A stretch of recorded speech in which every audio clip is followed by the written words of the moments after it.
My name is Whitney Sullivan, and I will be presenting the Professional Learning Standards.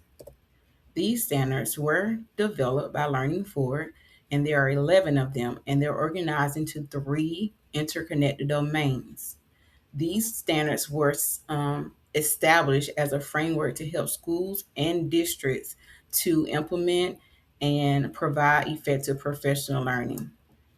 Throughout this presentation, we'll take a closer look at each one to see its role in developing a culture of continuous improvement. This leads us to the first domain, rigorous content for each learner. Learning practices. This standard really focuses on and helping educators fully understanding their students. I like to think of it as addressing the whole child.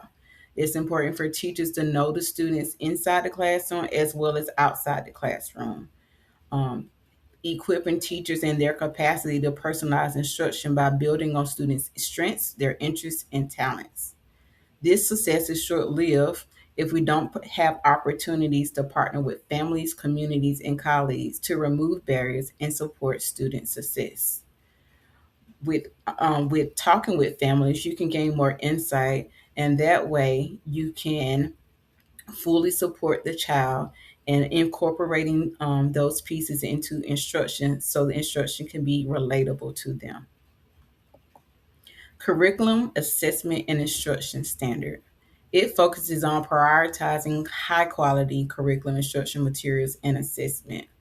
It's not just important to provide teachers with instruction materials, but we have to provide professional learning on how to use it. We can't just rely on the book itself to teach teachers how to use it. It comes with professional learning where we give teachers time to dig into it and to see how to assess it as well, which brings me to the quality of assessment. Teachers have to gain understanding on how to build assessments that accurately assess what students need to know, and the curriculum as well needs to be student centered, meaning the curriculum that we choose should be reflective of the students that we serve. Students, the material should be a reflection of them so they can relate to the instruction.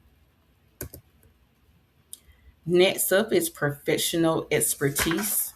This is just really about teachers gaining content knowledge of the material. It's not enough just to know the subject material, but to understand the most effective way in teaching it. And with that, helping teachers see the connection between instruction and students' needs. Um, that also includes aligning the professional learning with educator standards, evaluation, and student outcomes. Having professional learning just because it's to check off something off our checklist is not meaningful. We can make it more intentional if we align the professional learning to what the educator might need to grow professionally or align it to our school and district goals. This makes the professional learning purposeful and more effective. Now we're at the next domain. This is the transformational process, and these standards really just target how to change things in our learning environments to create a strong impact on student learning. Learning driver standard. This is about addressing our own biases and understanding that our beliefs can influence instruction, and recognizing these barriers and systematic challenges helps us to know what we need to how we need to make intentional shifts in our teaching so that we don't limit student learning. We want to make sure that student learning is not at the expense of what we believe in our perspectives. As a result, students are provided with more equitable learning experiences and they're better positioned to excel and reach their fullest potential. Evidence. This standard is rooted in data, and there's a direct connection between professional learning and evidence. It's important for leaders and educators as well as students to have data that supports students' needs that are being met. Consider evidence and data from multiple sources. You want to get a clear picture, an accurate picture of what they know. Just using one data source won't give you that. So it's important to have a data collection. And all as always, using the evidence not just at the beginning or ending point, but using it between the beginning and the point so you can monitor the effectiveness along the way. And so that gives you the opportunity to pause if you need to, instead of waiting to the end to recognize that adjustments needed to be made. Learning designs. This is the next standard. This standard emphasizes understanding how teachers and students learn best. That our practices need to be rooted in research based. They need to we need to implement evidence based learning designs and understand that we're going to have to make pivots along the way. Sometimes things don't work, and so we need to make that pause to scale back and think about what's working, what's not working, how can we address that. Learning design is also about setting ambitious goals, not goals that we know we can achieve in a quick second, but setting ambitious goals that are aligned with the expectation, and but breaking them down into manageable pieces so teachers don't feel overwhelmed. Another important aspect of learning design is align learning design to the expected outcome. If I want teachers to gain more knowledge, I might want to use a book study for that. If I want teachers to understand and learn how to implement a strategy in the classroom, I may need to use a coaching approach or pure feedback for that. So that ensures that the expected outcome is matched to the learning design, and leverage technology as a way to bridge the geographic gaps. We may not be able to share with people across in other districts or across state lines, but technology affords us that opportunity to do just that. And technology is an asset to learning designs. Implementation.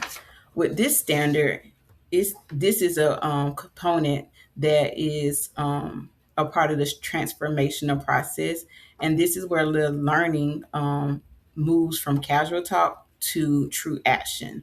Implementation is about understanding and applying research on change management theory, engaging the feedback process, and implementing sustained professional learning. It's also understanding that feedback is a two-way communication. This is a tool where it gives an opportunity for educators to converse with each other. It's a way for them to share their perspectives and what they thought worked and what they did work, and co-create a solution that can address issues or challenges that they are experiencing. Of course, with implementation, we have to celebrate, but don't wait to celebrate the big win. Celebrate the small wins along the way as well. They are just as important to keep the momentum towards that goal. The last domain is the conditions for success. This leads us to the next standard, which is the learning foundations. Learning foundations is about cultivating a culture of success. This is where we have a expectation for a high level of learning. This is where status quo cannot be an option. We secure time, we secure money, we secure resources to help us to achieve that high level of learning. And this gives teachers the opportunity to refine their practice and improve it. We have structures and norms and protocols in place. So when we analyze data and student work, students remain the focus of that. And relationships do matter. When teachers have trust, they're more comfortable with sharing their challenges, and they're more willing to take risks, and then they become more honest with accepting feedback and receiving feedback as well.